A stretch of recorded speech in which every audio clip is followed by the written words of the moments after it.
La desclasificación de los documentos del 23F por parte del gobierno ha arrojado una serie de conclusiones interesantes. La principal es que básicamente el rey fue quien paró el golpe, lo cual confirma las teorías de los historiadores, de los periodistas, de los investigadores. Pero hay algunos detalles relevantes y uno tiene que ver con la participación del CSIC, de hasta 6 agentes del CSIC en el golpe de Estado del 23F. Después de que se produjera aquel intento de golpe de Estado, el nuevo gobierno de Leopoldo Calvo Sotelo y su ministro de Defensa, Alberto Oliart, puso mucho interés en que el CSIC se modernizara y que el CSIC se convirtiera no en una organización o en un organismo que pudiera no solo no enterarse de los golpes de Estado, sino facilitarlos, y tratar de averiguar de alguna manera cuáles son los movimientos involucionistas que se estaban produciendo en España después del 23F. Básicamente lo que quería saber el ministro Alberto Oliart es si en España podría haber otro golpe de Estado similar al del 23F. Por eso la persona que designó para dirigir el nuevo CSIC fue un teniente coronel, el teniente coronel Emilio Alonso Manglano, al que le dio una orden muy clara. Necesitamos conocer cuáles son los movimientos involucionistas que se están produciendo en España. En esta carpeta se encuentran algunos de los documentos manejados por el señor Manglano durante años para tratar de conocer qué tipo de conspiraciones se estaban produciendo para volver a atacar el orden constitucional. Algunas de ellas fueron conocidas, por ejemplo, un intento de golpe de Estado en los días previos a las elecciones en las que el Partido Socialista de Felipe González arrasó. Hubo detenidos, 3 militares detenidos, y otras no han trascendido. El trabajo que se hizo en aquellos años en el CSIC está recogido en estas fichas que podemos bautizar como las fichas del golpismo, que están recogidas en este libro, El jefe de los espías, y que por primera vez ven la luz físicamente. Se trata de unas fichas que detallan cuáles son los movimientos que se están produciendo en distintos ambientes, siempre dentro de lo que es el ámbito militar.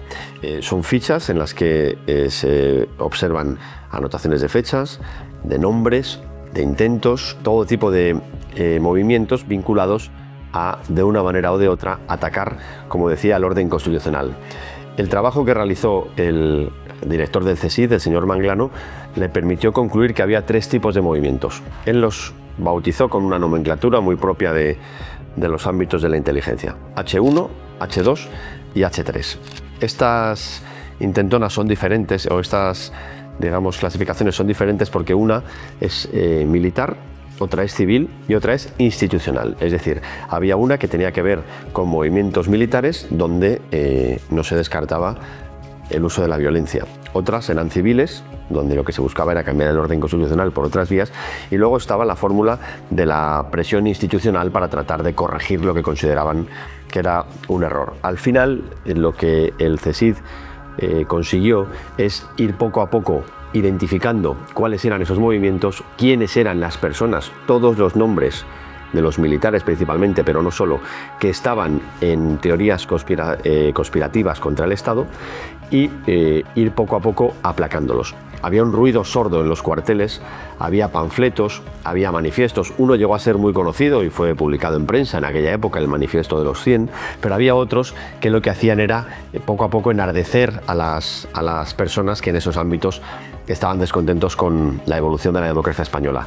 El propio Manglano confesaba que los 2 principales asuntos que enfadaban a los militares en España después de la aprobación de la Constitución eran 2. 1, la legalización del Partido Comunista, que llevó a cabo el presidente Suárez, y 2, la descentralización del Estado, el Estado de las autonomías. Y esto se produjo a partir del año 79 con la aprobación de los estatutos de autonomía, primero de Cataluña, luego el País Vasco y después poco a poco del resto de comunidades autónomas.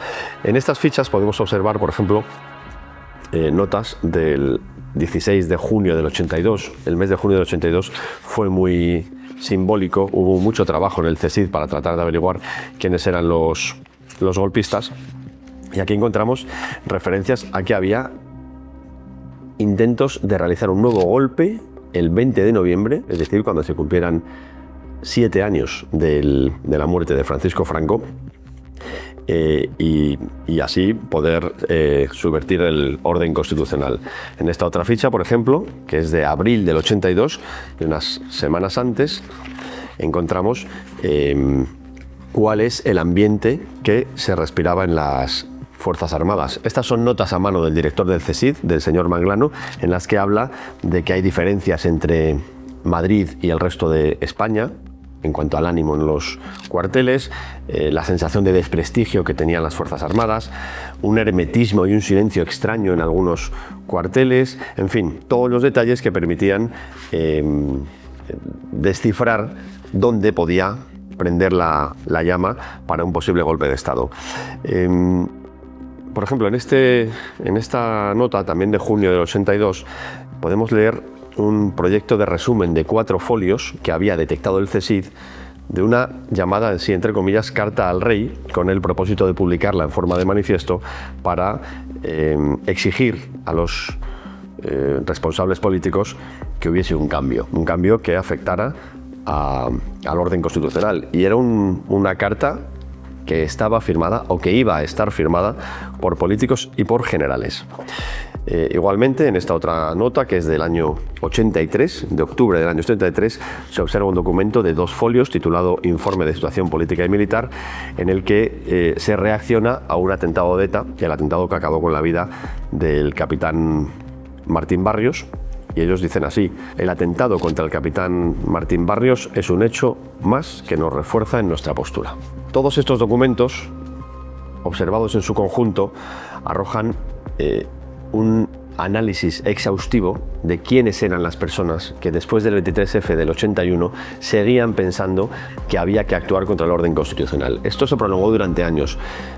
81, 82, 83, también en paralelo a la celebración del juicio del 23F, y también había movimientos que trataban de salvar a los en aquel momento acusados y después condenados. Por lo tanto, el CSIC, a partir de febrero del año 81, una vez que se puso al mando el director Manglano, se convirtió en un organismo preparado para proteger al Estado, al Estado de distintas cuestiones. Una de ellas, la principal en esos primeros años del mandato de Manglano, controlar el involucionismo. Estas son las fichas del golpismo posterior al 23F.